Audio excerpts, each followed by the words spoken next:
আসসালামু আলাইকুম। আজকে ভুনা খিচুড়ি আর গরুর মাংস নিয়ে আপনাদের সাথে চলে এসেছি। সেটা আমি রান্না করব না, রান্না করবে আমার হাজব্যান্ড।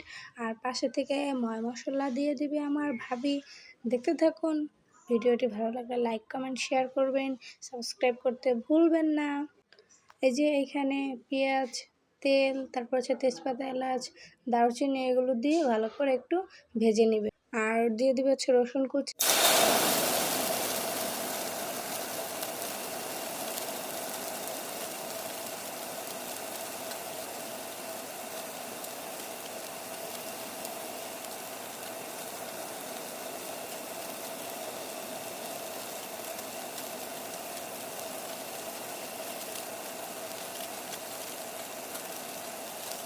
এই যে পেঁয়াজ হালকা ভাজার পরে কিছু লবণ দিয়ে দিয়েছি। এই যে পাশে হচ্ছে গরুর মাংস কষিয়ে নেওয়া হচ্ছে।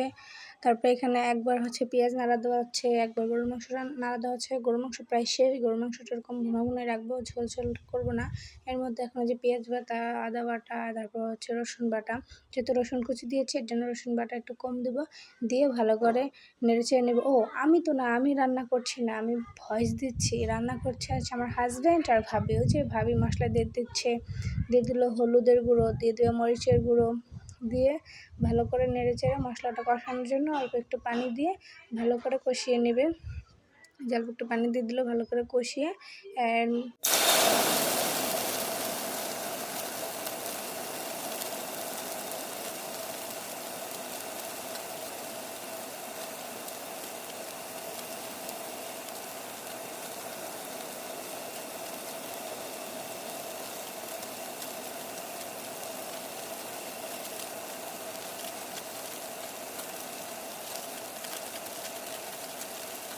এই যে মশলাটা কষানো শেষ। এরপর হচ্ছে মিনিকেট চাল 2 কেজি পরিমাণের মতো নিয়ে নিয়েছি। এখন চালটা দিয়ে ভালো করে নেড়ে চেড়ে, আর হচ্ছে পাশে হচ্ছে মুগ ডাল আর হচ্ছে মসুর ডাল ভিজিয়ে রাখা হয়েছে, সেটা আমি পরে দিয়ে দিব।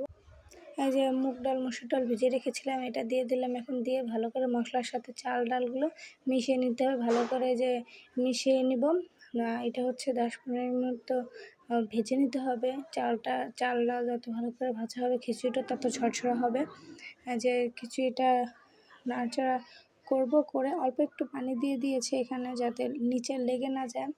তারপর ভালো করে 10-15 মিনিটের মতো ভেজে নেবে।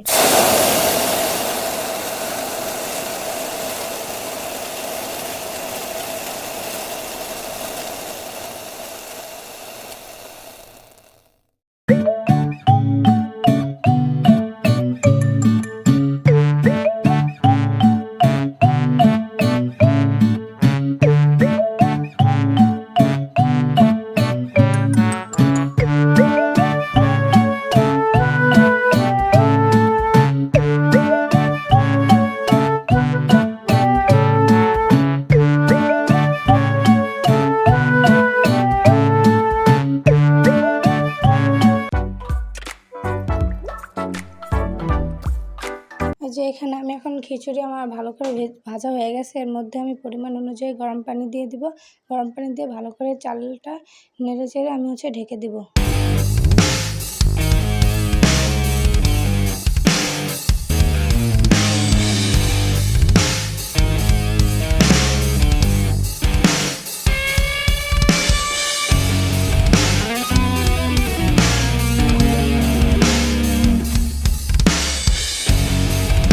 এই যে আমার খিচুড়ি রান্নাটি শেষ। দেখুন কি ঝরঝরা হয়েছে। এখন আমার গরুর মাংসটি যে রান্না শেষ। এখন আমরা গরুর মাংস খিচুড়ি একসাথে সবাই মিলে খেয়ে নেব। আজকের ভিডিওটি এই পর্যন্তই। আল্লাহ হাফেজ।